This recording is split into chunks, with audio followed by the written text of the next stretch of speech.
Vamos a dar inicio al tercer panel de este día, del primer encuentro de comunicación y cultura. El panel que nos concentra esta tarde es el de los medios alternativos, resistencia y contrahegemonía, alcances y dificultades. Les damos la más cordial bienvenida a ustedes como asistentes, a nuestros participantes, y bueno, quiero empezar por agradecer al comité organizador que me hayan invitado a participar con ellos en este espacio, y sobre todo felicitar a las profesoras Maribel, Tania y todos los estudiantes involucrados en este esfuerzo, que como todos habremos podido notar es un esfuerzo fantástico de organización, de entrega, de corazón, y pues la propia intención de concentrar visiones, testimonios, perspectivas sobre la comunicación y cultura en nuestro país es muy valioso y fructífero para todos. Entonces, pues bueno, vamos a proceder a escuchar a nuestros ponentes, que dicho sea de paso, es clave escuchar lo que tengan que decir en un contexto en el que está inmerso nuestro país en la actualidad, sobre todo en el que el sistema mediático que tenemos es clave para entender nuestra realidad, y un sistema mediático que, como ustedes saben, está altamente concentrado, un sistema mediático con alto poder de penetración y de incidencia en la toma de decisiones, sobre todo en lo político, y bueno, por tanto resulta más que útil y pertinente escuchar a nuestros participantes. Vamos a escuchar en primera instancia a Manuel Defis. Él viene de Radio AMLO, él es realizador y locutor de Radio AMLO, y hay que decir que se va a realizar una transmisión en vivo de este encuentro en el propio medio Radio AMLO. Entonces, pues cedo la palabra.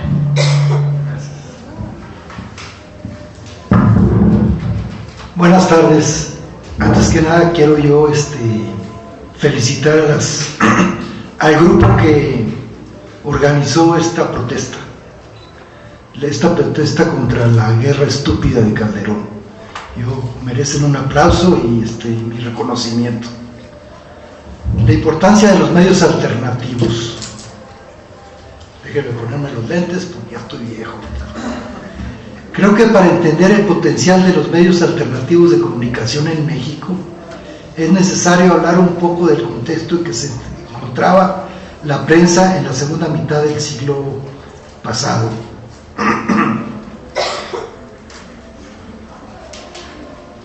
¿Qué pasó aquí? Bueno, ya está. Tras la consolidación de las instituciones y la necesidad de preservarlas bajo el discurso de la Revolución Mexicana, el Estado posrevolucionario, en su compulsión por controlar, fue degenerando en un Estado autoritario corporativo, cuyo discurso giraba en torno a las concepciones unipersonales del presidencialismo mexicano. Podría decirse que era un discurso único, porque la fuente de proviene de la figura presidencial, aunque en estricta justicia tendríamos que hablar de un doble discurso, ya que por un lado se exaltaban los valores nacionalistas que promovían el estado de bienestar, y por el otro la permisividad de los gobiernos priistas para que la iniciativa privada, en contubernio con muchos funcionarios corruptos, realizaran pingües negocios al amparo del poder político.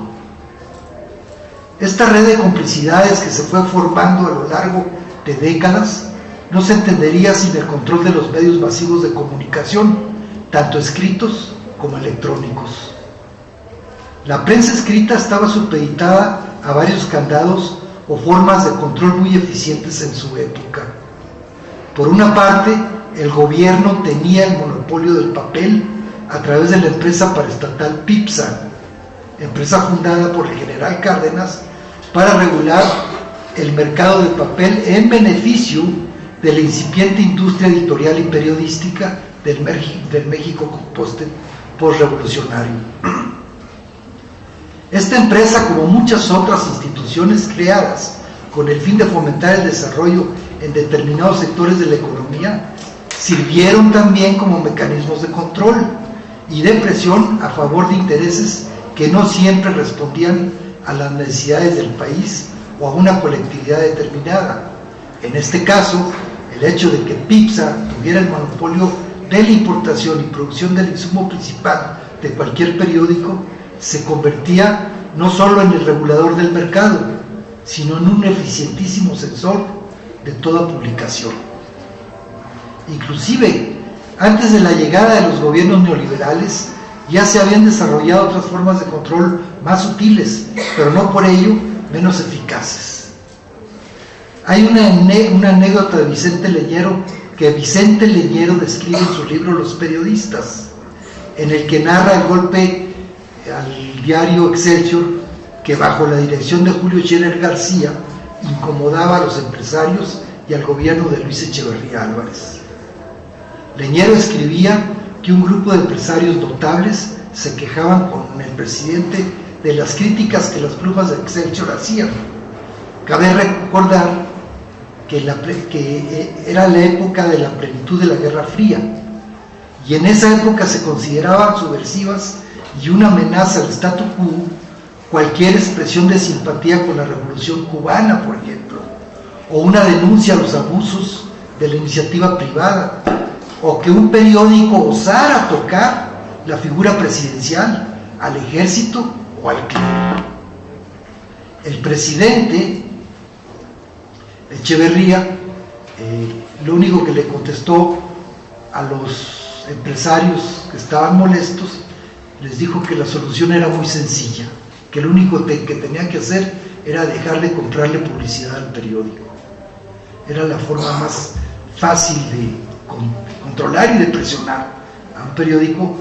Ustedes están muy jóvenes, pero quiero decirles que el periódico Excelsior de aquella época marcó un hito en la historia del periodismo latinoamericano, no solamente mexicano, y era un periódico que además estaba reconocido a nivel mundial. Todo esto fue con unas plumas excelentes que había allí. No todo era de izquierda, pero era un periódico muy serio y yo le llamo la época de oro del periodismo en México. La otra anécdota de esto está a cargo del presidente López Portillo y su famosa frase: no les pego para que me peguen, no les pago para que me peguen, decía. No sé si sepan eso. Tenía un problema con varios periódicos y en una gira que hizo López Portillo a Cuba, ahí le preguntaron y él contestó eso, cínicamente contestó eso: no les pago para que me peguen. O sea, el presidencialismo tomando como propio pues todo el país, ¿no? Como si fuera propiedad personal del presidente. Hay que mencionar que una de las formas de cooptación y de control son las que en la picaresca política le llaman el chayote o el embuste. Esto es que se trata de incluir a determinados periodistas con cierto grado de influencia ante la opinión pública en las nóminas de las empresas paraestatales. Y esto se practica hasta la fecha. Y luego la otra parte es la forma en que nacieron las dos televisoras en México. Es todavía más ilustrativo de esto que estoy hablando, de cómo el gobierno es parte del engranaje del aparato de poder en manos de unos cuantos potentados. Por lo regular aquí debería ser al revés, ¿no? Un poquito como que los potentados serían parte del engranaje. No, aquí el gobierno es un poco lo que decía el Tigre Azcárraga, que Televisa y él era un soldado del gobierno. Ahora es al revés, Calderón y Fox son soldados de Televisa. Entonces es un poquito como han cambiado las cosas con los gobiernos neoliberales. Bueno, dice, es parte del engranaje del aparato de poder en manos de unos cuantos potentados y la élite de la clase política, no de toda la clase política, hay una élite de los llamados poderes fácticos. Lo que hoy conocemos como Televisa inició sus operaciones en los años 50, bajo el gobierno de Miguel Alemán, fungiendo como socio de Emilio Azcárraga Vidaurreta, el papá del Tigre. De esa asociación nació Telesistema Mexicano, que después, en otra fusión con otro grupo de potentados regios, se transformó en Televisa. Y la otra televisora, el nacimiento de la otra televisora, de TV Azteca, fue producto de una privatización sumamente desasiada del otro presidente espurio, Carlos Salinas, quien entregó la televisora del Estado a Ricardo Salinas Pliego, ayudándolo con dinero prestado del hermano incómodo. Con los gobiernos panistas el panorama no es muy diferente. Si acaso cambiaron las formas, pero nunca el fondo, toda vez que la mayoría de los medios siguen controlados por la élite del poder y los escasos medios independientes sufren la amenaza de ser excluidos como posibles proveedores de los programas de comunicación social de las diferentes instancias de gobierno, regateándoles la compra de publicidad. Hay ejemplos muy sabidos, por ejemplo, la Jornada de San Luis Potosí, que la dirige un poquito, la promueve Julio Hernández López. Tienen ya años trabajando en la tablita floja porque les niegan toda publicidad de parte del gobierno de San Luis Potosí. Si nos preguntamos cuál es el potencial de los medios alternativos, un poquito lo que es el tema de ahorita, habría que recurrir al ejemplo que se dio en España cuando los atentados terroristas en la red ferroviaria en las cercanías de Madrid, el 11 de marzo del 2004, a escasos días de la elección para la presidencia del gobierno de España. El gobierno de Aznar quiso aprovechar la tragedia para capitalizarla políticamente, acusando a los grupos etarras de ser los autores del atentado, pretendiendo con ello vender la idea de que el Partido Popular, el de Aznar pues, que es conservador y represor, era la respuesta adecuada al terrorismo vasco. El pueblo español entendió la maniobra perfectamente bien y la respuesta colectiva y multitudinaria se organizó gracias a los medios alternativos, como son las redes sociales, los mensajes de telefonía móvil y las páginas y blogs de la red de internet. Y eso hizo que hubiera un cambio cualitativo en todo esto, porque Aznar tenía la proyección de que tenía ganadas las elecciones en España. El hecho de que la gente se pusiera de acuerdo a través de un telefonito celular hizo que cambiaran las cosas y entrara un disque gobierno socialista, pero ese es otro boleto, ¿no? En fin. Otro ejemplo lo vemos en el cerco informativo en ocasión de la invasión a Irak. Tras las mentiras de George Bush y las supuestas armas de destrucción masiva, en este caso, las grandes cadenas de la televisión norteamericana, aquí pasó algo que me pusieron doble esta, guardaron un hermético silencio a cualquier opinión que vaya en contra de los halcones del Pentágono. Otra vez la sociedad civil, y en este caso, traspasando fronteras, se manifestaron su repudio organizando marchas y demostraciones multitudinarias, valiéndose de los mismos medios del fenómeno español. Volviendo a México, comparto con ustedes la experiencia de un medio alternativo nacido al calor de las protestas por el fraude electoral del 2006. Durante el plantón de Reforma, un grupo de ciudadanos comunes y corrientes se organizaron para crear una radio por internet, y en ese afán nació Radio AMLO. La forma de llegarse a recursos es relativamente sencilla. Se necesitaba la contratación de un hospedaje, un webmaster que proporcione un software para transmitir voz, la creación de un sitio para que la gente pueda recepcionar, ¿sí? Y bajar de la red un software de dominio público que funge como broadcast o estación de radio para transmitir por medio de una computadora personal. Y en ese sentido, la persona que puede transmitir se convierte en productor, en redactor, en locutor, todo lo que quieran hacer, desde la comodidad de su hogar. Y es muy fácil hacerlo. Es tan amable la operación de esta tecnología que cualquier persona es capaz de operarla con un mínimo de capacitación, tan ligera que incluso se puede ofrecer a larga distancia. La experiencia de Radio AMLO es muy interesante porque unió a muchas personas de muy distintas costumbres, preparación académica e incluso de concepciones políticas muy diferentes, pero unidas por un propósito común, que es propiciar el cambio de este país bajo el liderazgo de Andrés Manuel López Obrador. Yo siempre he sostenido que los medios de comunicación per se es una entelequia. Un medio de comunicación debe tener contenidos para que pueda tener sentido. De otra manera, pues no sirve de nada, es como un lápiz al que no le sacas punta, y si le sacas punta y no sabes escribir, pues no sirve de nada. Igual pasa con los medios masivos.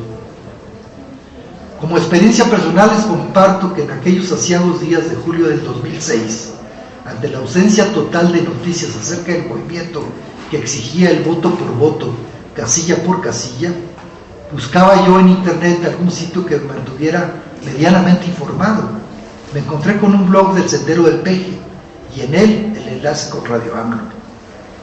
De inmediato captó mi interés el hecho de que quienes transmitían eran ciudadanos y ciudadanas comunes que tenían algo que decir y que lo hacían con el desparpajo y la frescura de quienes jamás habían tenido alguna experiencia en locución, o que siendo la mayoría neófitos en el análisis político, sí tenían la necesidad de expresar su indignación, su hartazgo, o por qué no decirlo, su frustración a lo que consideraban un fraude monumental. Radio AMLO es una propuesta de comunicación ciudadana incluyente. En ella colaboran amas de casa, estudiantes, burócratas, pequeños empresarios, luchadores sociales, sindicalistas, etc., diseminados a lo largo y a lo ancho del país y fuera de él. Es notable cómo se puede interactuar entre personas de diferentes partes del país, y así vemos que la señal de Radio AMLO pasa de alguien que está transmitiendo en Tijuana a otra que lo hace desde Villahermosa, Tabasco, a otro en el Distrito Federal, y así hasta llegar a Melbourne, Australia. Gentes mexicanas que están viviendo en Australia, por ejemplo, se conectan en Radio AMLO, tienen su programa, y muy buen programa, por cierto, desde Melbourne, Australia, que eso es maravilloso, y se conecta directamente con otro compañero que está en Madrid, por ejemplo. Y entonces, por ejemplo, ahorita con el problema de los indignados, el compañero de Madrid, pues nos empieza a narrar lo que está pasando allá con este fenómeno de los indignados, ¿verdad? Y puede pasar a Nueva York también, y ahí también hay plantón, ¿verdad? O con un switch, pasarnos a Oaxaca cuando estaba el problema de la Apple, por ejemplo. Esta característica hace que la cobertura de las giras, por ejemplo, las giras de Andrés Manuel López Obrador, sean prácticamente completas las coberturas. Porque bueno, si el señor está en La Paz, Baja California, allá hay un compañero que es locutor de Radio AMLO y que mediante estos aparatitos que vimos aquí, las tarjetas móviles, puede acercarse al meeting donde está Andrés Manuel López Obrador y transmitir en directo, tanto video como voz. Y eso es muy importante, ¿verdad? Entonces, bueno, eso lo cubrimos cotidianamente en Radio AMLO. Los compañeros se dieron a la tarea y al reto de cubrir las 24 horas del día, por ejemplo. Y eso sí es muy pesado. Entonces, a mí, por ejemplo, me tocó en un tiempo cubrir un espacio de 2 de la mañana a 4 de la mañana. Y bueno, ¿qué hago ahí? ¿A quién le hablo? ¿Qué les digo? Hay gente que te está escuchando en otras partes del mundo. A mí se me ocurrió poner música clásica. Dije, voy a ver qué pasa, que voy a hacer un experimento. Y empecé a poner las sinfonías de Mahler. Empecé con el Titán, la primera. luego Resurrección, que es la segunda sinfonía, y así me fui hasta la novena sinfonía. Y bueno, y ahí terminó, porque bueno, lo que hacía, como son sinfonías muy grandes, podía echar un pistito mientras estaba la sinfonía ahí, ¿no? En una de las asambleas del Zócalo, estábamos en la carpa de Radio AMLO, cuando se me acerca un señor con dos muchachos pubertos, jovencitos, y me dice, para esto, en Radio AMLO todos tenemos un apodo, somos como narcotraficantes, ¿verdad? Entonces mi apodo es Germinal, yo lo tomé de una novela de Emil Solá, y me dice el cuate oiga, ¿usted es Germinal? Sí, yo soy Germinal. Oiga, quiero felicitarlo y darle las gracias porque usted le enseñó a mis hijos a apreciar la música clásica a las 2 de la mañana, los chavitos, y se sabían sabían ya pues quién era Mahler, por ejemplo. Son cosas que a mí me asombran, porque a las 2 de la mañana un puberto que le guste Mahler, así como que es medio surrealista, ¿no? Como película de Buñuel o algo así, ¿verdad? Pero bueno, otra de las cosas que se hace muy seguido es transmitir las denuncias de problemáticas locales, como son los casos de Atenco, por ejemplo, ¿no? Todo el problema de Atenco, Radio AMLO tenía gente allí transmitiendo en vivo de lo que estaba pasando, ¿verdad? Tenemos grabaciones y tenemos filmaciones también. Lo que pasó en Zimapán, por ejemplo, el famoso basurero de Zimapán, Radio AMLO fue de los primeros que denunciaron eso, porque se acercaron los compañeros que estaban defendiendo su pueblo de Zimapán Hidalgo, se acercaron a la cabina de Radio AMLO que estaba en la carpa que estaba en el Zócalo capitalino, en una de las tantas asambleas de Andrés Manuel. Entonces se acercaron y ahí los conectamos con diputados y senadores del Frente Progresista, y entonces, bueno, tomaron el caso en sus manos. Lo mismo con lo del APO, ahí también estuvimos.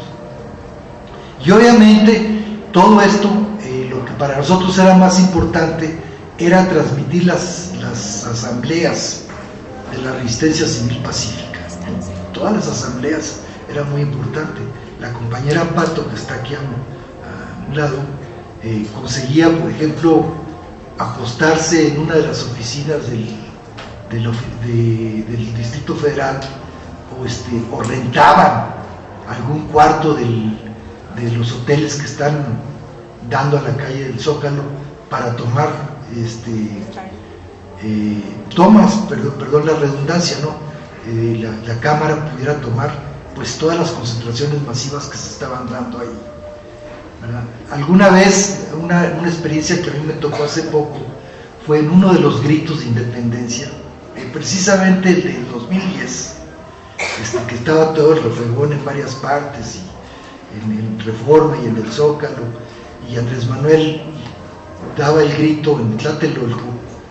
Un compañero mío, amigo mío, que trabajaba en la policía del Distrito Federal con Mondragón, quería saber qué es lo que estaba pasando en Tlatelolco con el movimiento obradorista, y eso no lo tenían contemplado porque nos minimizan.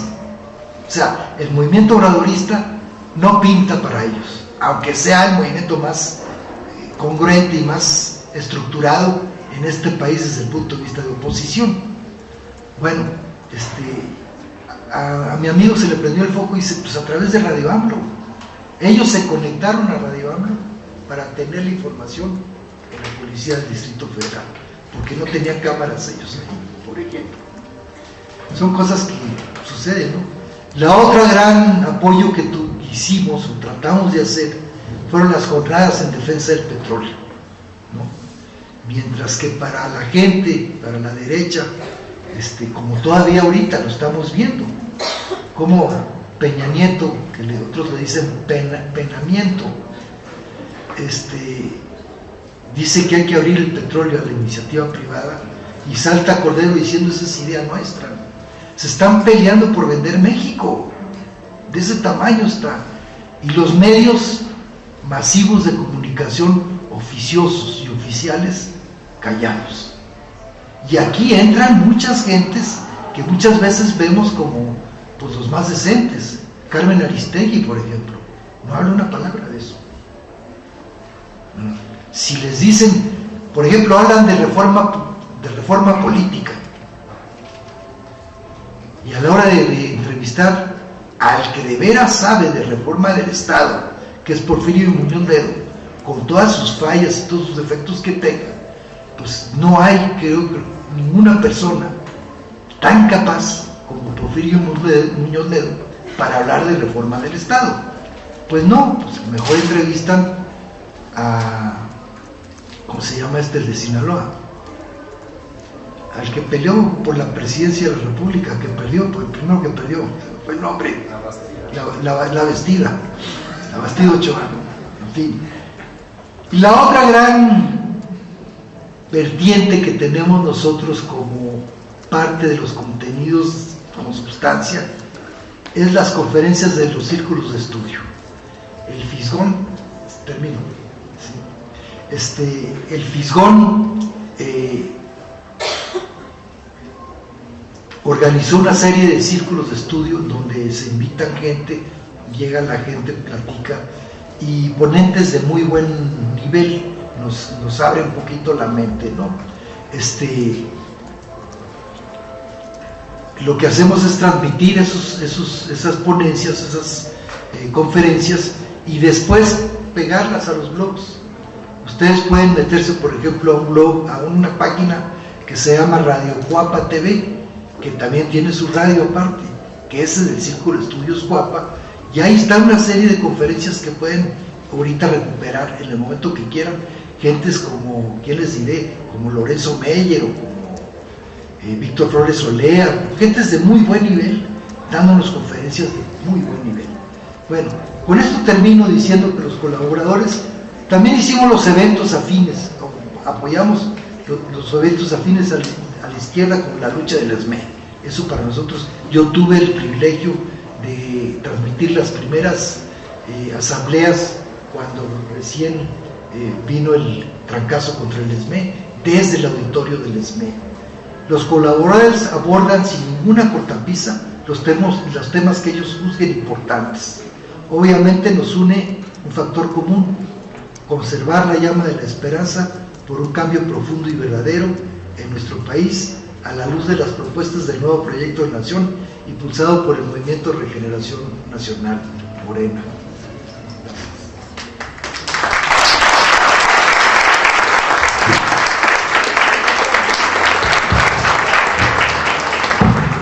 Muchas gracias, Manuel, por este testimonio.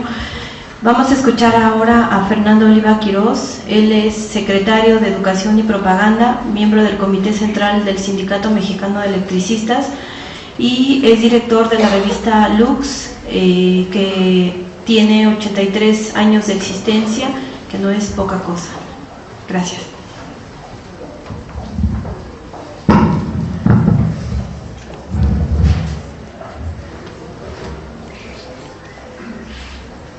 Bien, primero que nada quiero transmitir un saludo fraterno, combativo, de parte de nuestro compañero secretario general Martín Esparza, pero también a nombre de los más de 16,000 trabajadores que nos encontramos en una lucha que ya tiene más de 2 años.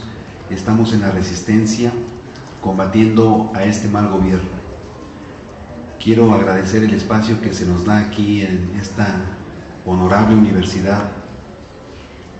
Estos espacios para nosotros son muy importantes, porque máxime en este tema de los medios de comunicación, pues qué más en este espacio para comunicarnos con ustedes de lo que pasa en nuestra organización.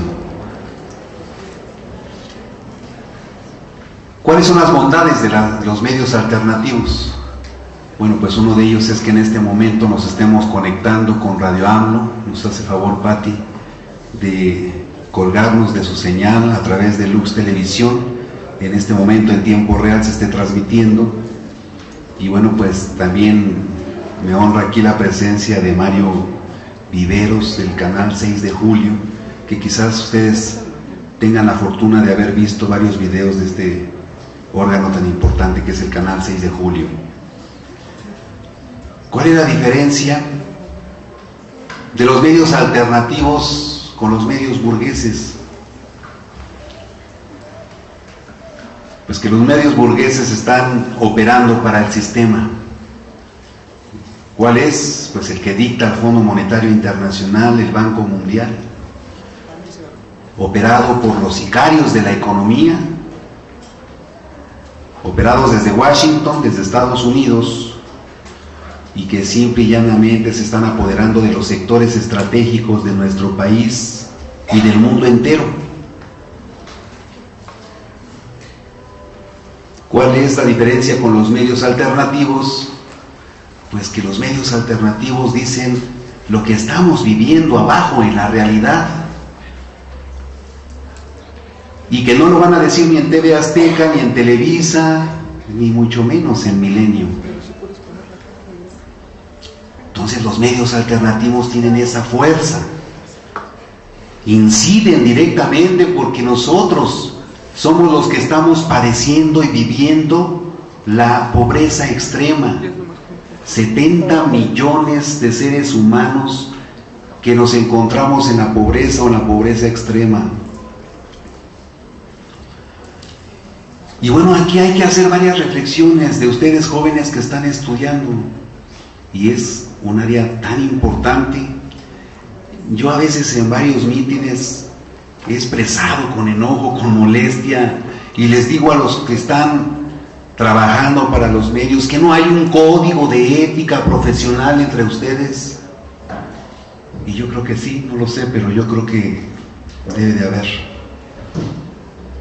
Y ese código de ética se rompe porque uno puede entender que los medios de comunicación es comunicar desde la perspectiva que se tiene. Y yo no objeto que ellos estén transmitiendo desde su perspectiva. ¿Cuál es? Pues son medios burgueses, nunca van a entender lo que está pasando abajo.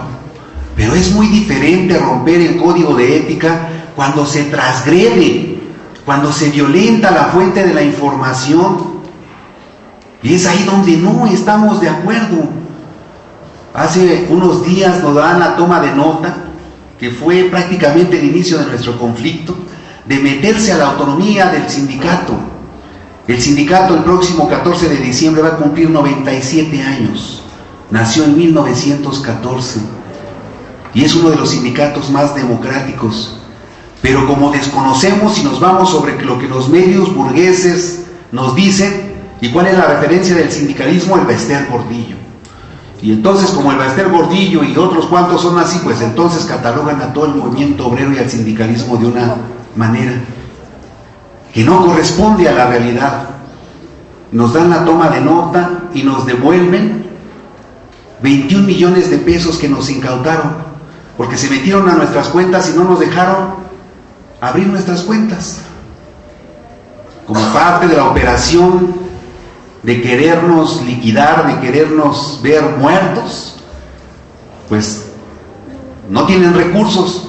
Nos regresan los 21 millones, pero a lo que quiero ir es que varios medios de comunicación burgueses y varios periodistas reconocidos, es una pleyade que no se puede tocar porque como están detrás del micrófono, detrás de una pluma, y no hay tiempo para el debate cara a cara, pues entonces dicen lo que quieren. Y entonces nos dicen que tenemos más de 85,000 millones de pesos en el SME, que nos regresaron.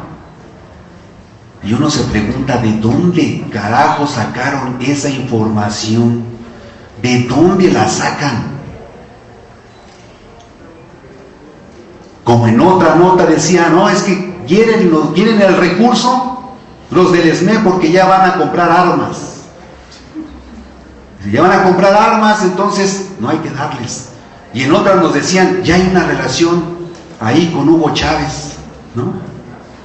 Y como Hugo Chávez, los medios burgueses no lo quieren, están como Fidel Castro de Cuba, pues entonces viene toda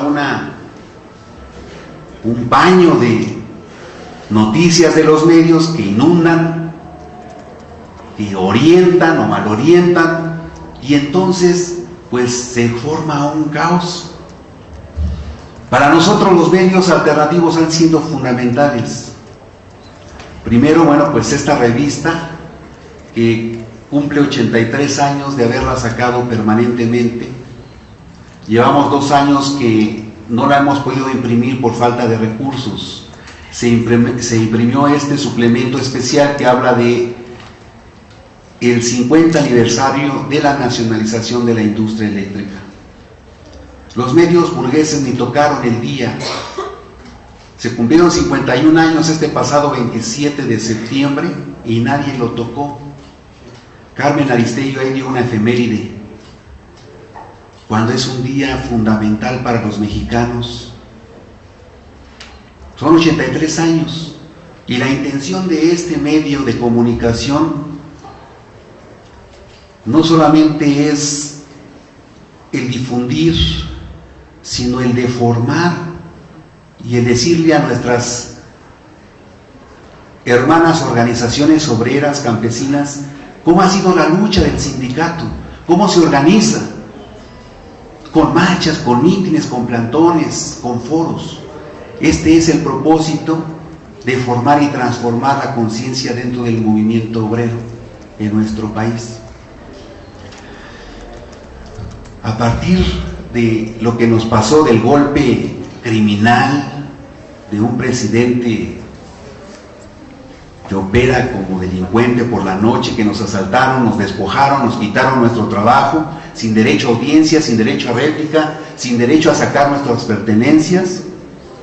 Dice, extinguió una empresa porque ya no obedecía al interés nacional ni al interés público. Yo les pregunto, ¿está extinta la empresa? ¿Ya no tienen luz en sus casas? No está extinta. Siguen operando. Pero lo grave de esto es que prácticamente el 60% de la generación ya no está en manos de mexicanos, de la empresa pública mexicana. Lo grave es que prácticamente le están cediendo a las empresas españolas toda la generación de electricidad. Y muchos dicen, pues es problema de ellos, los corrieron, son 44,000, que le hagan como puedan. El asunto es que vamos, pero encaminados a lo que pasó en Argentina, con Carlos Menem, obedecieron todo, y los medios burgueses, metiéndole a la sociedad, hay que quitarle carga al Estado mexicano. Ya no puede el gobierno tener tantas empresas, hay que liberar el mercado, el capitalismo. Y entonces cuando vendieron todo, privatizaron agua, petróleo, gas, electricidad, educación, salud, pues se quedaron sin ingreso y reventó la economía de Argentina. Y después los bondadosos organismos transnacionales le dicen, no te preocupes, nosotros tenemos para prestarte. Y es lo que está pasando en México. La deuda ha crecido catastróficamente, despojando las tierras a los indígenas, a los campesinos. Y mucho tiene que ver los medios de comunicación. Mucho tiene que ver. Entonces,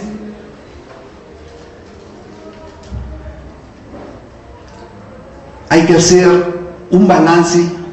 Y a mí me agrada mucho venir con ustedes porque pues, los medios de comunicación alternativos están siendo contundentes. Lo vieron en Egipto, lo han visto en España, como a través de las redes sociales se denuncia, porque se denuncia que la realidad, la verdad, lo que estamos padeciendo los seres en nuestras naciones.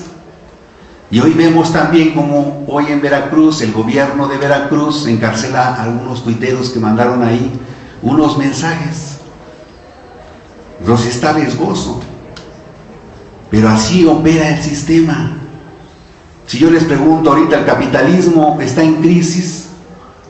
A ustedes como jóvenes que están estudiando los medios, pues algunos quizá que están pasando de una conciencia de instinto, que es muy diferente a una conciencia de clase, porque la conciencia de instinto va a responder cuando les peguen a ustedes. Si vinieran y ahorita en este momento los sacaran y dijeran, ya no ha lugar esta universidad, ya no sirve, ya no obedece al interés público, al interés nacional, pues entonces todo el mundo agarraría y como una sola célula empezaría a defender lo suyo.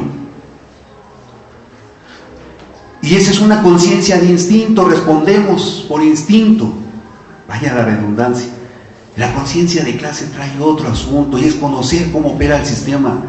Y es que aunque los medios burgueses intenten sistemáticamente a diario, en la mañana, en la tarde, en la noche, distraernos a nuestros jóvenes o a nuestros niños, empezando por sus caricaturas fatales, a nuestros jóvenes, a nuestras amas de casa con telenovelas y también a los esposos, temas de fútbol, porque ¿cuál es el interés del sistema? Distraernos, generar ignorancia entre nosotros, que no conozcamos.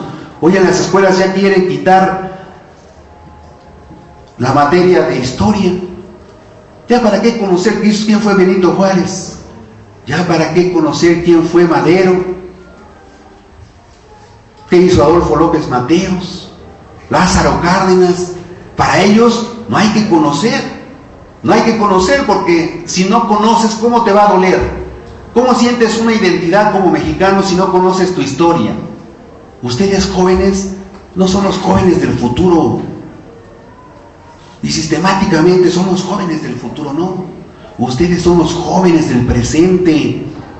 De este presente, de esta generación de ustedes, nosotros, que tenemos que sacar la casta y defender porque nos quieren reventar la soberanía de este país.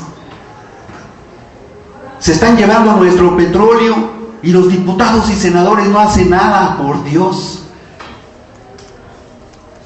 Les están dando permiso. La Corte no dice nada, silenciada. Y los medios diciéndonos de las bondades de cederlo. Es que va a haber competitividad, va a haber mejores salarios, va a haber mejores contratos. ¿Cuáles salarios, cuáles contratos? Cuando salgan ustedes, ¿a dónde van a parar? ¿En qué trabajo? Entonces todos tenemos la responsabilidad de atender. Yo quiero terminar con esta reflexión, porque una de las preguntas es, ¿en qué nos pueden ayudar ustedes?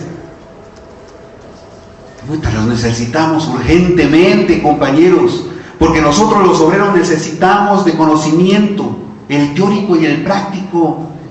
Si ustedes entran a nuestras páginas, ven material, pero a mí me gustaría que alguien nos dijera, ¿saben qué? En 30 segundos van a impactar mediáticamente y tienen que utilizar este formato, esta herramienta. A mí me gustan mucho los videos del canal de Julio porque son contundentes, ¿sí? Pero también son muy laboriosos y muy costosos. Entonces, ¿de qué manera nos ayudan? Ustedes tienen el conocimiento, los trabajadores los necesitamos a ustedes jóvenes de este presente, que seguramente que si todos nos unimos, uniéndonos los de abajo, caerán los de arriba. Gracias.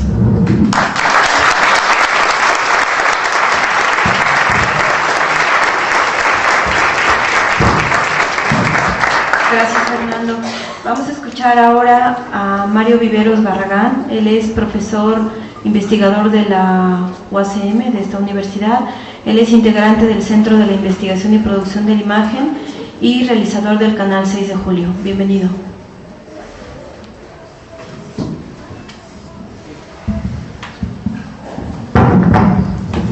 Muchas gracias, buenas tardes.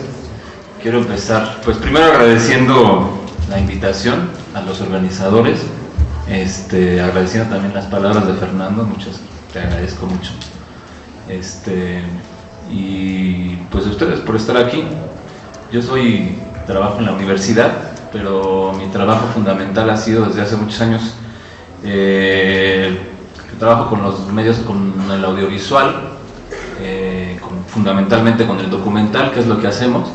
Nosotros somos una muy pequeña productora de documentales, muy marginal, muy chiquita, pero bueno, pues que ahí tiene 21 años, 21, casi 22 años de existir. Nosotros, ahorita les comentaré un poco la historia del canal 6 de Julio, pero quisiera comenzar con una pregunta, intentando responder una pregunta que me parece que puede servir para iniciar la plática, ¿no? ¿Cuál es el sentido de un medio alternativo? ¿Por qué existen los medios alternativos?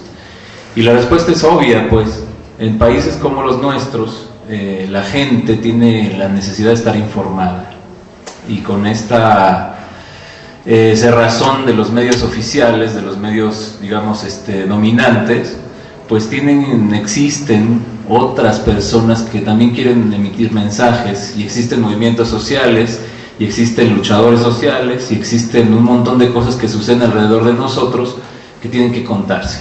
Y entonces hay un grupo de gente interesada, no nada más en el audiovisual, sino también en la radio, o en la fotografía, o ahora en las redes sociales, que tiene este interés de comunicar, de expresar lo que está sucediendo desde un punto de vista, como decía Fernando, más cercano a la gente de a pie, porque al final de cuentas pues todos somos gente de a pie, ¿no? O sea, todos estamos en la calle, todos vivimos la realidad que nos circunda, y en este momento pues el terror de lo que sucede en este país. Entonces, motivados por eso, un grupo de personas en 1988, 87-88, se reúne en torno al movimiento del Frente Democrático Nacional, un grupo de personas que venían fundamentalmente de la Escuela de Cine, de la UNAM, el CUEC, y fundan, con un video que sigue censurado, por cierto, que se llama Crónica de un fraude, lo que tiempo después se conocería como el Canal 6 de Julio, ¿no? Les digo, es un medio muy pequeñito cuya única virtud fue en ese momento aprovechar los avances tecnológicos del momento, ¿no? Por supuesto, muchos de ustedes estarían naciendo, supongo que en 88, o un poquito ya tendrían 2, 3 años, no mucho más allá, son jóvenes. Pero bueno, en 88 la gente no acostumbraba a comprar videos, por ejemplo, y llevárselos a su casa, ¿no? Menos en los formatos de esa época. Estábamos hablando del Betamax, ¿no? Que era un formato cassette chiquitito y se veía bastante mal. Pero bueno, entonces el canal inicia con un pequeño video que se llama El tiempo y la esperanza, que narra un poco la historia de la campaña de en ese entonces respetado Cuauhtémoc Cárdenas Solórzano, ¿no? Ahora, después de lo que leímos que publicó Anabel Ochoa esta semana, ya no sé si tanto, pero Anabel Hernández, perdón, se me fue la avión. No, pero entonces surge este video y la propuesta de vender un documental así con precios muy bajos para que la gente lo viera en la televisión, ¿no? En su tele, en su videocasete, lo pusiera y lo viera en su casa. De esa manera vencíamos a la censura. Esa era la idea, ¿no? Decía Carlos Monsiváis que desde la sala de tu televisión, desde tu televisión en la sala no había manera de que el gobierno viniera a cortarte la señal. Y esa idea empezó primero fue rechazada y después empezó a gustar un poco, Vino Crónica de un fraude, empieza a funcionar mucho mejor y así, ¿no? Hemos tenido a lo largo de todos esos años mejores momentos, peores momentos, como todo en la vida. Ha habido documentales que se han visto mucho, los documentales de los zapatistas en 94, 95, los del fraude en 2006, los videoescándalos en 2004, Tlatelolco, que fue de 2002, etcétera, etcétera, varios que hemos podido sacar. Por supuesto, el que trabajamos conjuntamente con el Sindicato Mexicano de Electricistas, fundamentalmente el primero, que corrió muchísimo por ahí, etcétera, etcétera. Lo importante aquí es, por un lado, que uno, como parte de un medio de este tipo, yo tengo 11 años trabajando ahí, desde que salí de la escuela me vinculé directamente con el 6 de julio. Lo importante para nosotros es el concepto de la resistencia, ¿no? La resistencia entendida como no permitir que la visión hegemónica, la visión sistemática sea la única que exista, ¿no? Por supuesto que ellos están en todo su derecho de decir lo que piensan, pero nosotros también tenemos derecho. También tenemos derecho de salir a la calle y grabar, y de montar, y sacar un producto comunicativo, como lo conocen aquí, ya sea un documental, un programa de radio, una rola, lo que sea, ¿no? Y ese derecho pues es nuestro, es de los ciudadanos. En ese sentido, es importante que entendamos eso, que es un derecho y que tenemos que ejercer esos derechos, sobre todo por el cambio tecnológico, ¿no? Desde hace tiempo es mucho más barato producir, por ejemplo, en video, es mucho más fácil editar en una computadora, hacer un programa de radio, hacer un streaming, una transmisión por internet, etcétera, etcétera. Esas posibilidades que hemos ido viendo, como decía el compañero de Radio AMLO, que hemos visto con el ejemplo en Madrid, con lo que pasó en Egipto, etcétera, etcétera. Bueno, pues todas esas posibilidades ya no son posibles, válgame la redundancia, con el avance tecnológico, ¿no? Para mí, yo recuerdo que, por ejemplo, en 2006, cuando todo este asunto de la APO, nos quedamos viendo el trabajo fotográfico de los chavitos, de los que tenían en ese entonces 21, 22 años, y que se fueron a tomar fotos del conflicto de la APO, ¿no? Y era interesantísimo porque es una sensibilidad distinta, esta sensibilidad digital que ya traen los chavos, que muchos de ustedes seguramente traerán, y que lo que nosotros pensamos es que hay que pulir nada más, ¿no? Una de los vertientes del 6 de julio, más allá de hacer los documentales, es también empezar a transmitir conocimiento, ¿no? Cómo se hace un documental, por ejemplo, pero cómo lo haces de una manera más profesional, que me parece que eso es fundamental. Nosotros sostenemos esta tesis de que la enseñanza del documental es también otra forma de resistencia, otra forma de seguir aguantando todo este poder hegemónico del sistema, ¿no? Y que nosotros tendríamos de alguna manera que transmitir ese conocimiento. Por eso algunos del 6 de julio estamos aquí en la UACM intentando dar clases, algunas, no siempre se puede, no todos los semestres se puede, pero bueno, cuando se puede, ¿no? Y armando diplomados cuando hay ciertos apoyos y esas cosas, ¿no? Porque evidentemente, bueno, pues en el caso del documental, pues si no tienes cámara, que filmas, ¿no? No hay manera. Pero ese es un detalle, hay que superar esos detalles, ¿no? Ahora, por otro lado, tampoco quisiera venir a contar una historia romántica. Ser un medio alternativo tiene sus consecuencias, ¿no? La independencia implica ser realmente independiente, ¿no? Es muy fácil decir soy un medio independiente, pero tengo recursos del INCINE o del gobierno federal o X, de donde sea, ¿no? Y tampoco está mal, o sea, es legítimo también tener esos recursos. Lo que nosotros tenemos es, bueno, si eres independiente de verdad, pues independiente, ¿no? Haz tus producciones como puedas, con el dinero que puedas juntar tú solito, con la venta de tu trabajo, ¿no? ¿Y qué ganas con eso? Pues la libertad de decir lo que se te pegue la gana, nada más. Yo no conozco a nadie que esté en estos medios que se haya vuelto millonario y rico, haciendo productos de la resistencia, ¿no? Hay que venderle el alma al diablo para volverse ricos. Entonces, bueno, primero sepan en dónde se están metiendo, ¿no? Porque aquí así es la cosa. Y en un momento como en donde sí están matando periodistas, eso es cierto, sí están secuestrando gente, en donde sí está realmente pesado el asunto, pues hay que andarse con cuidado. Yo lo que digo es, más allá de los ardores de la pasión, hay que ser inteligentes, hay que ser reflexivos. Yo comparto lo que decía Germinal. Comparto lo que decía Germinal en el sentido de que hay que tener profundidad en los contenidos. Ya hay que hacer investigaciones de verdad. Uno de los problemas de la militancia, desde mi punto de vista, no de toda, por supuesto, nunca se puede generalizar, es que no investiga realmente, no hace con seriedad muchos de los productos. Y lo que pasa es que nos los desmontan de volada. Entonces nosotros decimos, no, hay que meterse a la investigación dura, ¿no? Y hay que sacar los datos fuertes, los que sean irrefutables, porque el asunto es que hacen muchas cochinadas. Pues hay que decirlo, pero no nada más decirlo, no nada más gritarlo, hay que demostrar las pruebas. Y si de plano no las encontramos, pues mejor no lo decimos, ¿no? Entonces eso me parece que es muy importante, es decir, que nuestros trabajos no nada más sean profesionales, sino que sean serios en cuanto a investigación, que tengan un peso real, de manera que nadie pueda venir a echártelos para abajo, ¿no? Ya medio me fui en un lado, quisiera un poco redondear la idea y luego pasar a, supongo que va a haber sesión de preguntas y respuestas, con una cuestión que me parece fundamental, que tiene que ver con una discusión que tenemos dentro del oficio, ¿no? Y que tiene que ver con la ética y la responsabilidad social. Un poco también lo que decía Fernando. Los comunicadores, en el caso de lo que yo puedo hablar, los documentalistas, tenemos una responsabilidad social desde mi punto de vista triple. Una, con la gente que nos presta su imagen para hacer los documentales, o con los movimientos sociales, con ellos. Otra, con los espectadores. Nosotros no podemos ir y decirles mentiras, no podemos.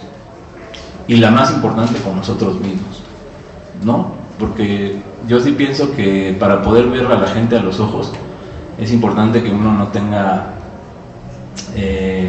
manchitas ahí en la historia, ¿no? Entonces hay que respetarse mucho, y eso se los dejaré a ustedes que son estudiantes.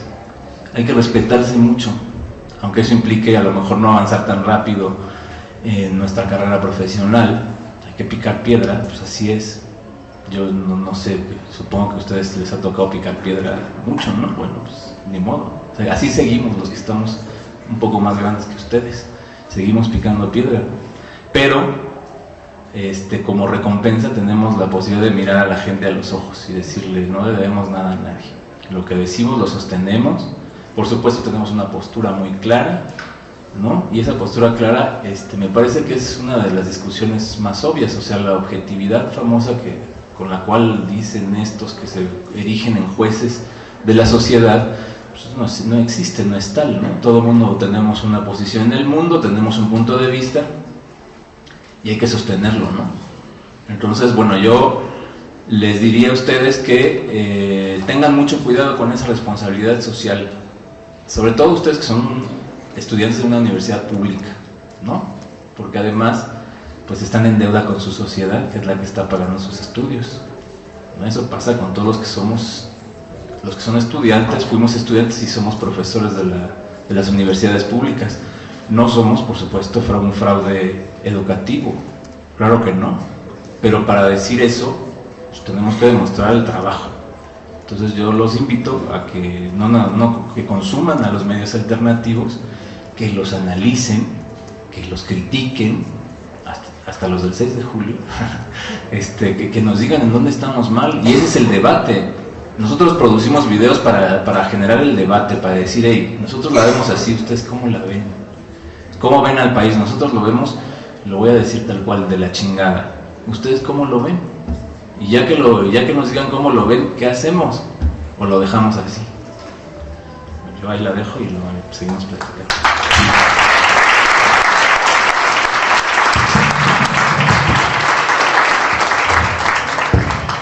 Gracias, Mario. Me parece que los tres testimonios que hemos escuchado hoy se concentran en una clave de reflexión, que es el poder escuchar otras versiones de la realidad, que desde mi punto de vista debiera constituir un derecho de las audiencias, que como ustedes sabrán, actualmente existen únicamente dos derechos legislados, que es el derecho de réplica y el derecho de acceso a la información. El derecho de las audiencias a escuchar, consumir, entender y visualizar otras versiones de la realidad no está ni siquiera contemplado en ninguna comisión ni como iniciativa. Entonces, en ese sentido me parece que es muy pertinente escuchar lo que nos cuentan los compañeros, está desde su trinchera, y esto, ¿no? Mostrar otras versiones de la realidad, sobre todo alternativas a la de los medios dominantes que actualmente tenemos en México. Entonces, bueno, con esto me gustaría dar pie a otra parte interesante de la sesión, que será la parte del diálogo, de preguntas y respuestas que ustedes puedan tener con nuestros participantes. ¿Sí? Buenas tardes. Hablando de los medios dominantes y de la información hegemónica, que es producto de la manipulación de la verdadera información, y ustedes como medios alternativos, yo creo personalmente que las condiciones están puestas para que los medios alternativos lleguen a ser lo que fueron en España, en Inglaterra, como lo citaba el compañero de Radio AMLO. Entonces, ustedes como representantes de medios alternativos, ¿qué estrategias propondrían para tener más difusión en cuanto a la impartición de información, ¿no?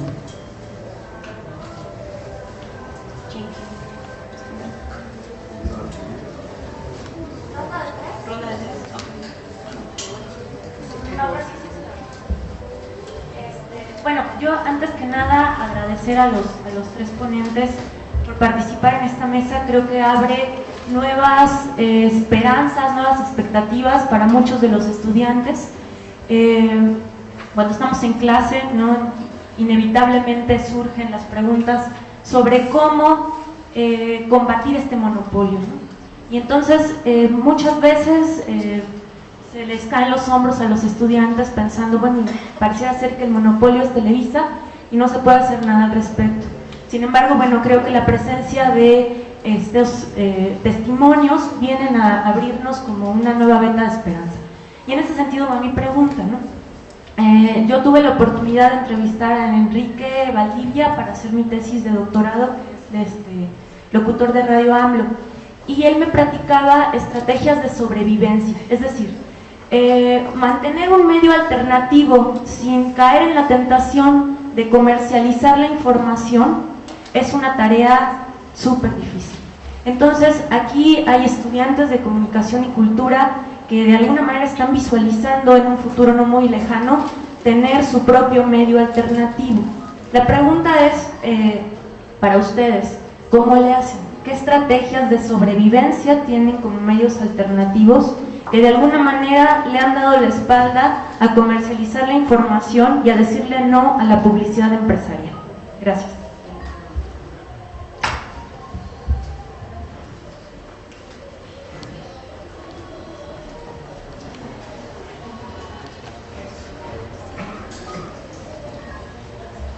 Buenas tardes. Yo tengo una pregunta para el panel.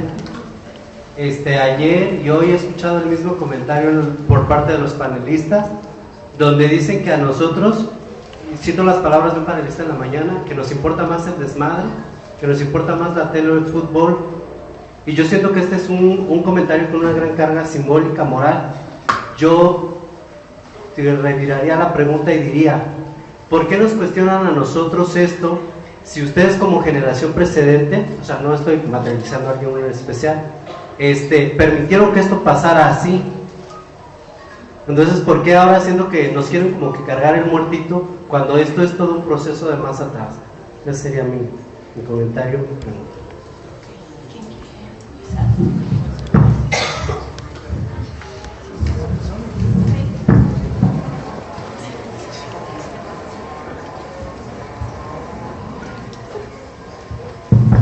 Empiezo a contestar, y luego van los compañeros también, me imagino yo que es la tónica, ¿no?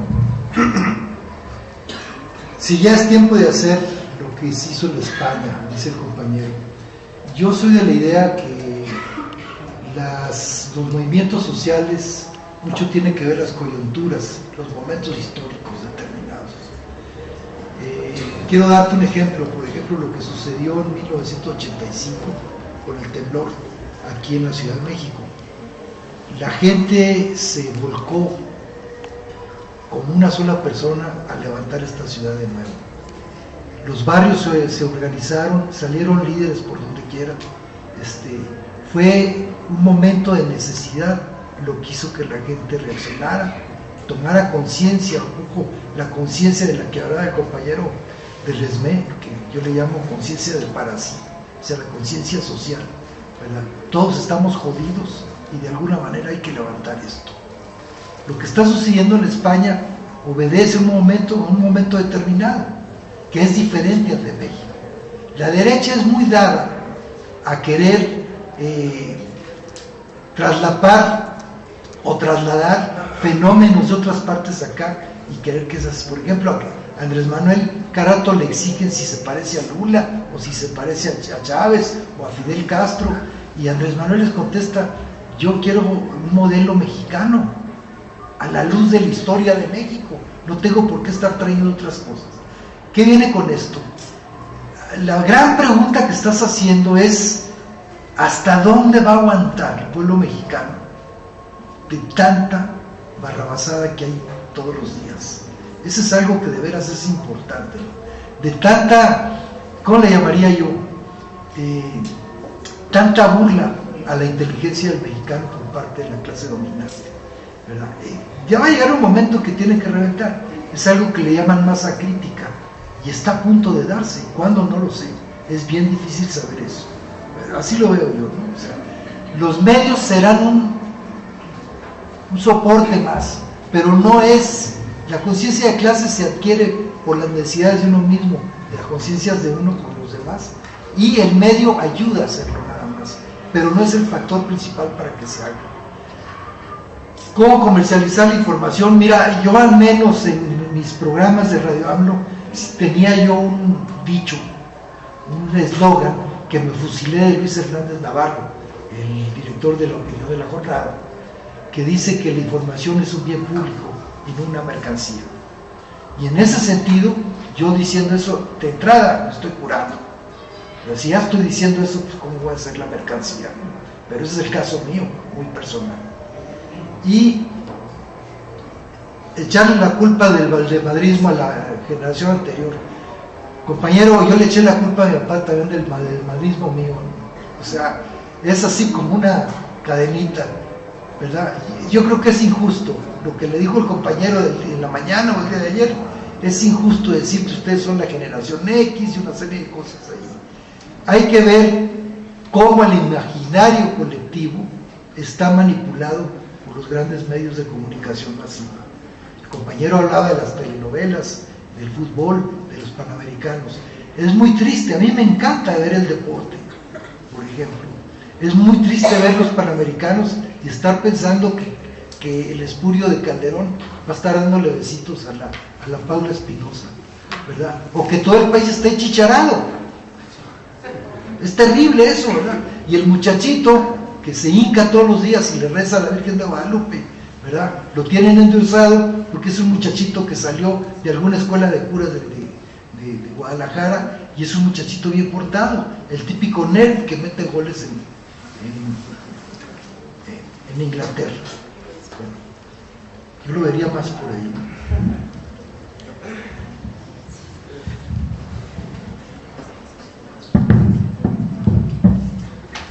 Bueno, a ver si me explico. Voy a empezar de compañero que dice: ¿por qué cargamos el muertito? ¿Por qué nos cargan el muertito? Dice.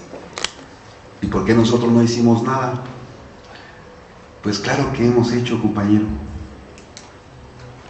Hablaba Mario de que tiene ¿cuántos años luchando con sus documentales? Los compañeros de Radio AMLO. Nosotros tenemos muchos años, 97 años vamos a cumplir generación tras generación, tratando de reivindicar las conquistas de los trabajadores, no solamente para nuestra organización, sino para todo el movimiento obrero nacional e internacional. Yo lo que digo es de que para ustedes que están estudiando esta honorable carrera, porque hay periodistas muy notables, pues voy a ligar la pregunta que hacía aquí el compañero, dice, ¿qué alternativas damos?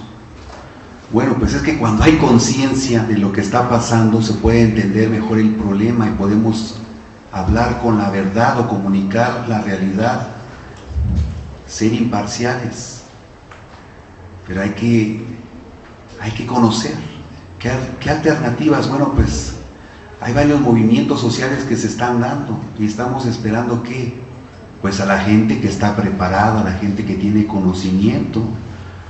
Los trabajadores hacemos, en este caso, que quizá no conteste lo que decía la compañera, dice, cómo mantenerse ajenos de la comercialización. No sé si está bien planteada o así entendí bien tu pregunta.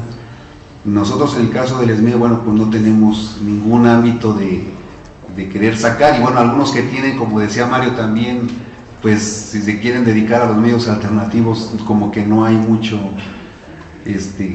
si se tiene una conciencia clara, bueno, pues mucho más se va a contrarrestar ahí los embates del gobierno de querernos tentar con el recurso económico. Aquí en el ESME, pues, ¿qué es? Es denunciar, es que se conozca el movimiento, que se conozca por qué estamos luchando los trabajadores. ¿Cuáles son las alternativas que tenemos? Bueno, pues la revista que ya les dije, la revista Lux, tenemos un radio ESME por internet que estamos luchando desde el 14 de diciembre de 2008, tenemos un periódico La Resistencia, tenemos Lux Televisión, y tenemos la alternativa de que en la música también, pues ya de música o con la letra que ya es famosa, bueno, pues entonces cambiamos la letra y la hacemos como una música de protesta, ¿no? Entonces, bueno, pues hay muchas alternativas que ustedes pueden incorporarse, entender los movimientos y de ahí con su conocimiento ir fortaleciendo las herramientas, pues de diversas formas.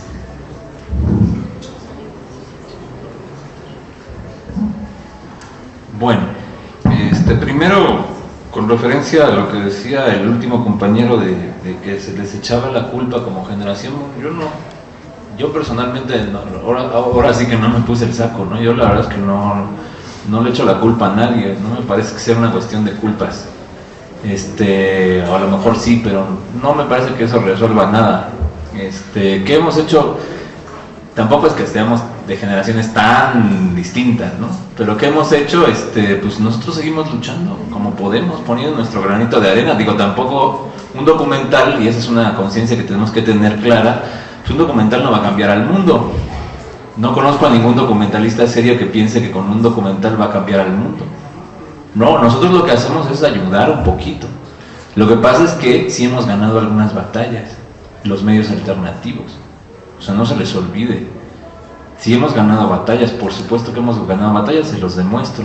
El sistema dijo que Digna Ochoa se había suicidado, pero ahí con el apoyo, no nada más del 6 de julio, pero la jornada, que no es un medio alternativo, pero sí es un medio de este lado, pero la jornada, Proceso, las ONGs, que no son medios, pero pues, que también tienen peso a nivel de comunicación, los defensores de derechos humanos, etcétera, etcétera, pues todo el mundo dejó claro, pues, para la conciencia social, la conciencia colectiva, que a Digna la mataron. Por ejemplo, eso, ¿no? Por ejemplo, el sistema dijo que los zapatistas eran transgresores de la ley, guatemaltecos, y el peso de la llamada sociedad civil en ese entonces les dijeron, no, o sea, son nuestros indígenas, y si no le paran a la guerra, se arma el gran problema aquí, y Salinas de Gortari le tuvo que bajar, y así hay muchas, ¿no? Así hay muchas en Atenco. Pues ellos dijeron que ya habían solucionado el problema, y por el trabajo de mucha gente, fotógrafos independientes, medios, todo el mundo, salió a flote y a la luz que a las mujeres las habían maltratado sexualmente, y ahora sí que se les hizo bolas el engrudo. Entonces, por supuesto que hay el asunto del 2006. Si la visión dominante fuera siempre la ganadora, pues estaríamos viviendo en el mundo feliz de Huxley, pero no es así. Vivimos un mundo mucho más complejo de eso, y ahí está la batalla, ¿no? En la que participamos de una manera, es decir, no nos comparamos con el noticiero de López Dóriga, porque ahí lo ven de una sentada 10 millones o más, y a nosotros nos pueden ver 1,000, 2,000, 3,000, 10,000 personas. Quién sabe, ¿no? Ni siquiera hay algo que mida a quién nos ve, ¿no? Sin embargo, bueno, cuando somos muchos, y ahí están las estrategias. Por ejemplo, en el caso de nosotros, Romper el Cerco es uno de los documentales que nos abren los ojos, ¿no? Nos juntamos con otros medios y difundimos en ese momento era Indimedia. Cuando difundimos con ellos, llega todo el mundo, y todo el mundo lo vio, ¿no? Y entonces sirve porque otros medios empiezan a agarrar la información y se empieza a generar una discusión con referencia a lo que sucedió en Atenco. Y entonces ya no pasó tan así, ¿no? Claro, del otro lado responden y meten a Nacho, no sé cuántos, tenía 116 años, una cosa así, ¿no? Bueno, ya está libre. Entonces, por supuesto que se ganan las batallas. Lo que pasó más dramáticamente en Madrid, etcétera, ¿no? O sea, ellos tienen fugas de información, esas son las que nosotros aprovechamos.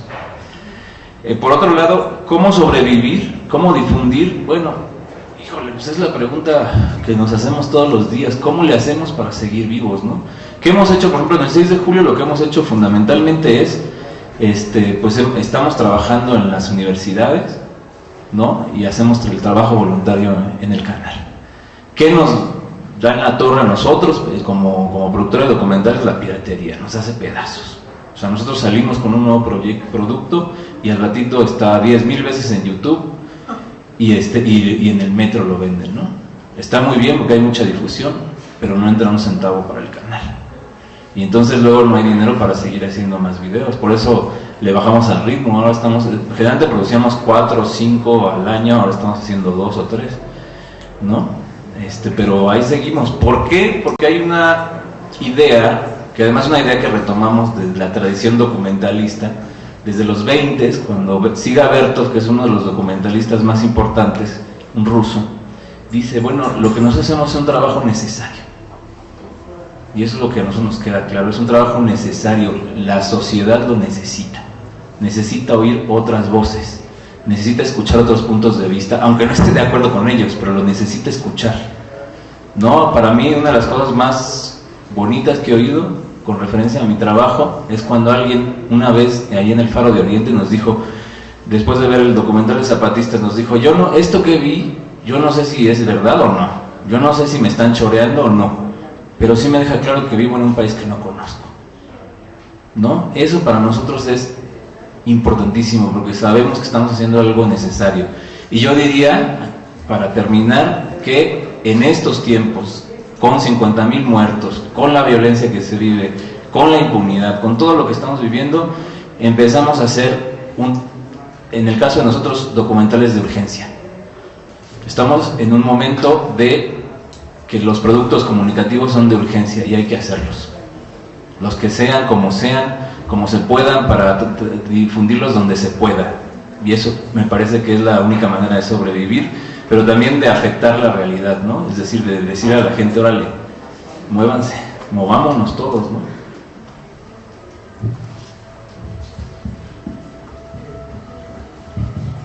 ¿Alguna otra pregunta para cerrar? ¿Sí?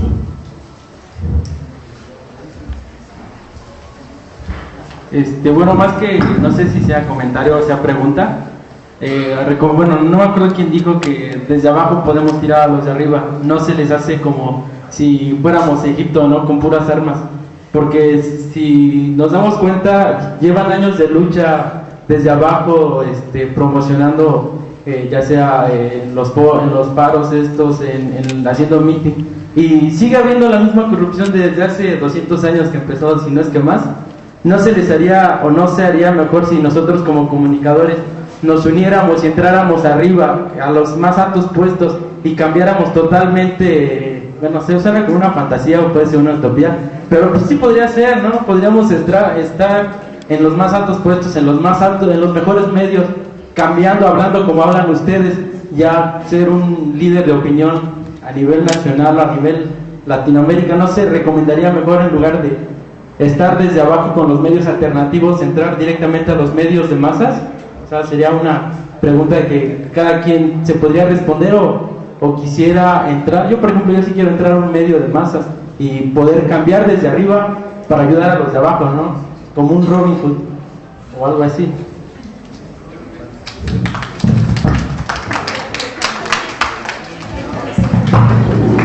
Compañero, esta posición que estás planteando, nos los hemos planteado. Yo soy generación del 68, o sea, yo estoy marcado por el 68, por el movimiento del 68. Pues somos gentes que nos golpeó muy duro un momento dado la realidad del país. O sea, vimos que el país no era color de rosa, vimos que de veras las balas eran de veras, que los soldados mataban, que no era juego de entrada, ¿no? ¿Por qué menciono el 68? Y una muy sencilla razón.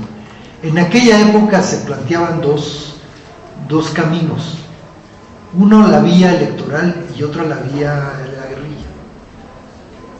Los de la vía de la guerrilla decían: no puedes hacer el cambio porque necesitas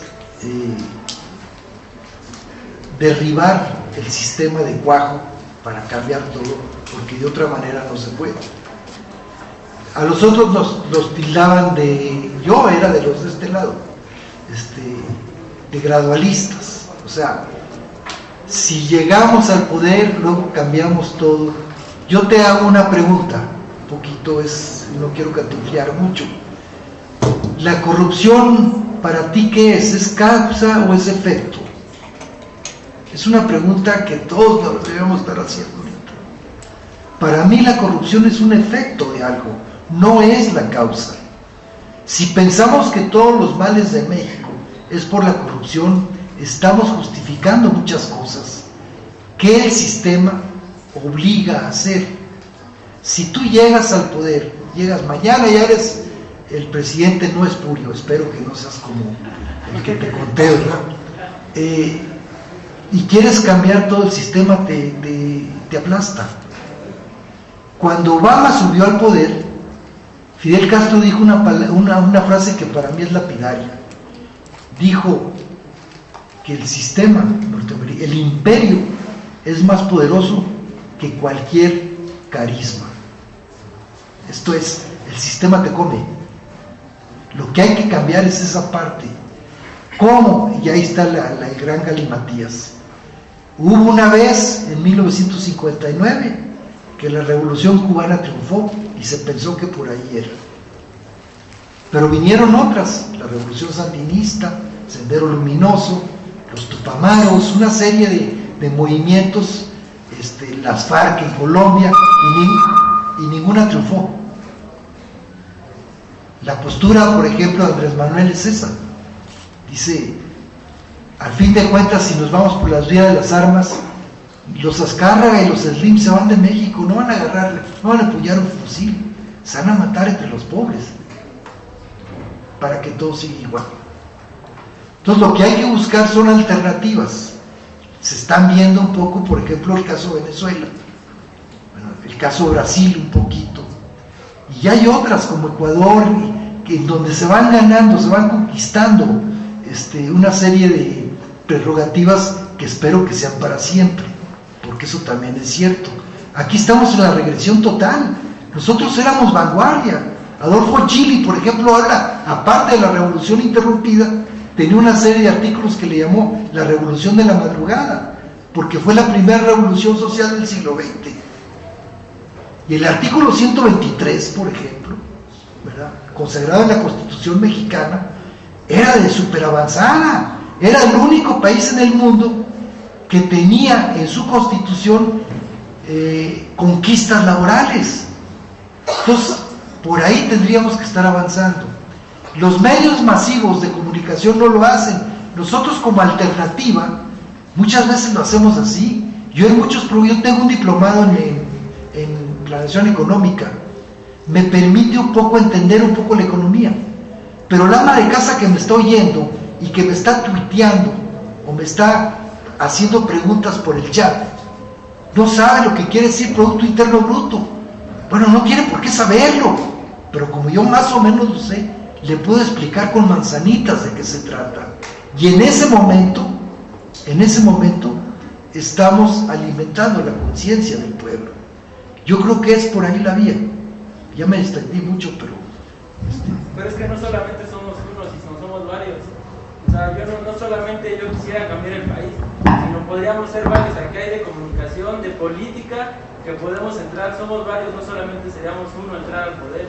O sea, querer cambiar todo de la noche a la mañana, sino igual sería un proceso. Así como nosotros ahorita hacemos conciencia, le vamos a inyectar eso a nuestros hijos, y después a los hijos, a los nietos. Y así podríamos ir cambiando. Si nos unimos, por ejemplo, aquí somos alrededor de 200, podríamos cambiar a 400, así de multiplicándonos, si inyectamos esa conciencia y si entramos con los medios así.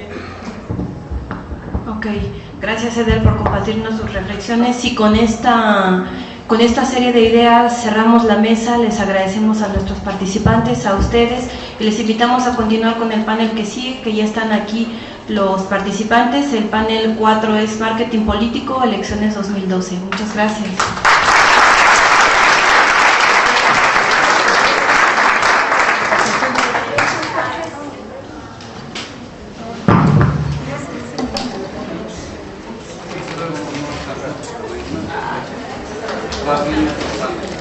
¿Siempre una gran internet? No, porque...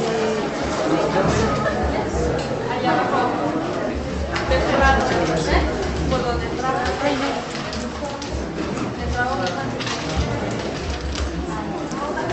No, pues sabes porque no se está directo. Pero si quieres ahorita te... No se preocupe. El celular tienes 55 280 74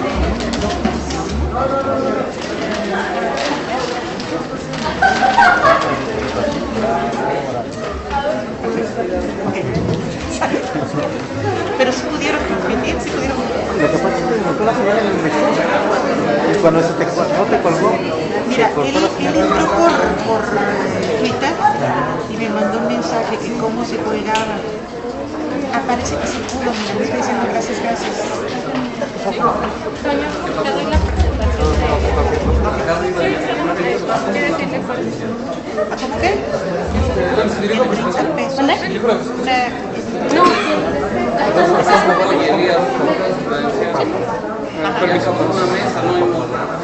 Sí, háblame, sí, porque sí compramos mucho. Sale. ¿Cómo van al panel de presentación? ¿Mandé? ¿Vas a poner el panel de presentación? Me quito. Voy a cerrar ese. Ahí voy. No, se preocupe. Es un gustazo en escucharla. Un gusto. Gracias. Mira, iba a decir varias cosas. Yo conocí muchos No traigo. hicieron lo mismo desde dentro de Sí, yo escuché un candidato de la UNAM. Cuando estás abajo, criticas a los de arriba. Ya cuando entras arriba, te cambia totalmente el panorama porque o le entras o no entras. Pero bueno, por ejemplo, no sé si sea un... Es una utopía, pero es válido.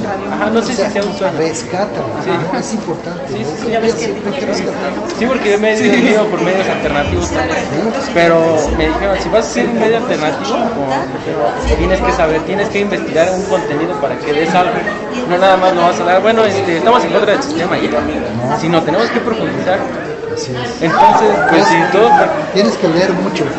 Tienes que ver mucha televisión, que no te ríes. De todo. Hasta las telenovelas. Tienes que ver.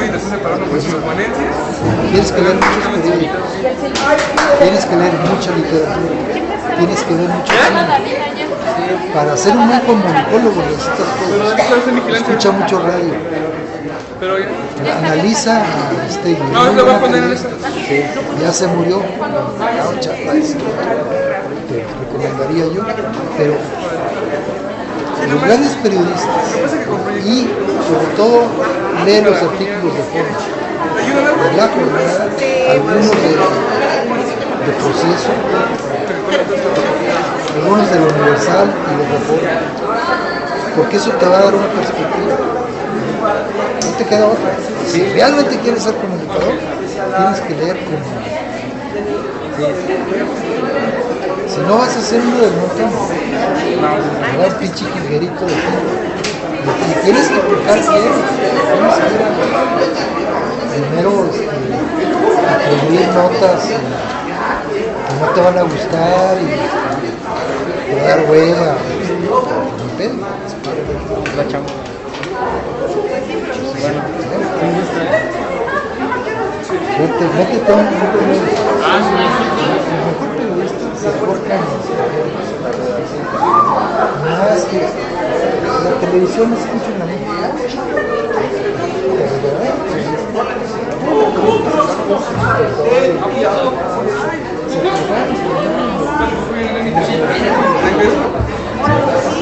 Ahí es.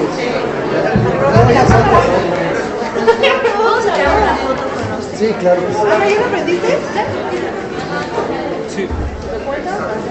Igual que ellos quieren venir acá. Cámara. Con alto poder de penetración y de incidencia en la toma de decisiones, sobre todo en lo político, y bueno, por tanto resulta más que útil y pertinente escuchar a nuestros participantes. Vamos a escuchar en primera instancia a Manuel Defis. Él viene de Radio AMLO, él es realizador y locutor de Radio AMLO, y hay que decir que se va a realizar una transmisión en vivo de este encuentro en el propio medio Radio AMLO. Entonces, pues cedo la palabra.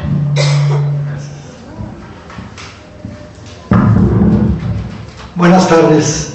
Antes que nada quiero yo felicitar al grupo que organizó esta protesta contra la guerra estúpida de Calderón.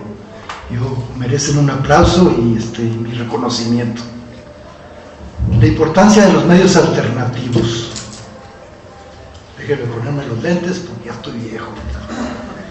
Creo que para entender el potencial de los medios alternativos de comunicación en México es necesario hablar un poco del contexto en que se encontraba la prensa en la segunda mitad del siglo pasado.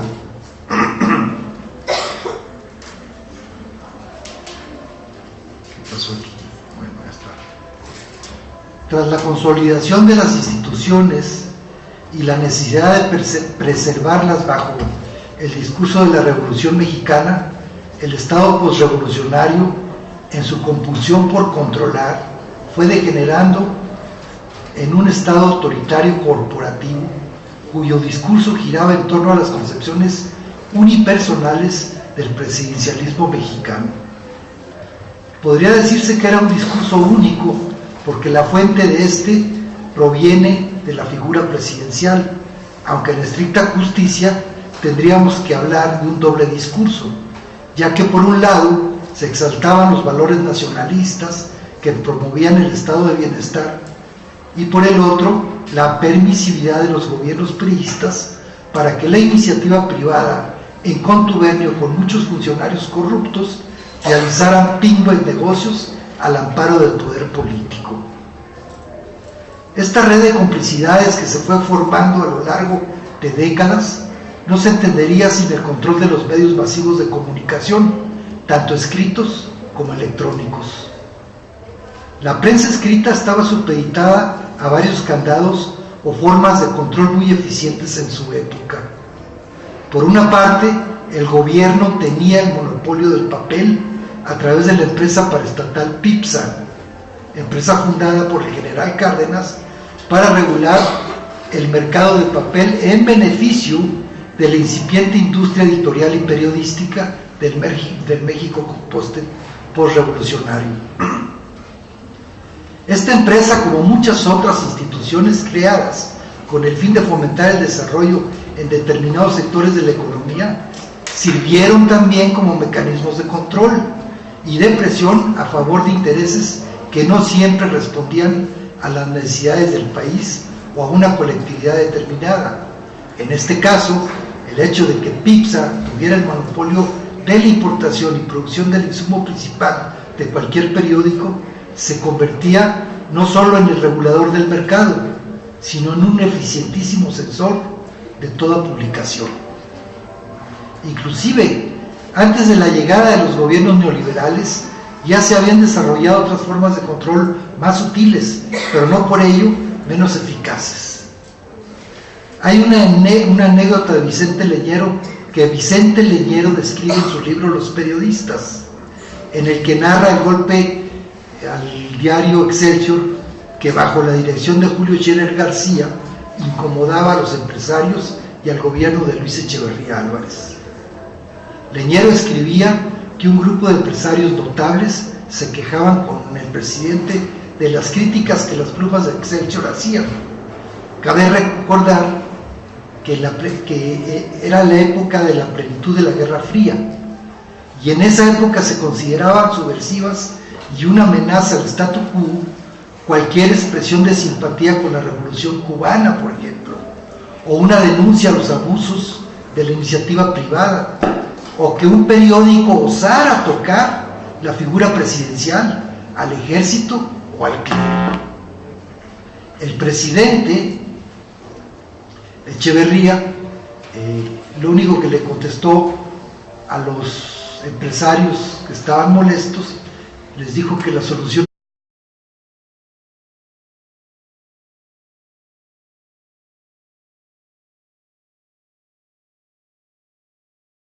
Vamos a dar inicio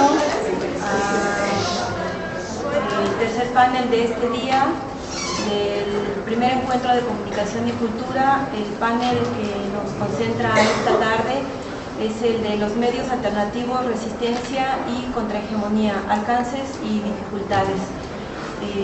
Les damos la más cordial bienvenida a ustedes como asistentes, a nuestros participantes, y bueno, quiero empezar por agradecer al comité organizador que me hayan invitado a participar con ellos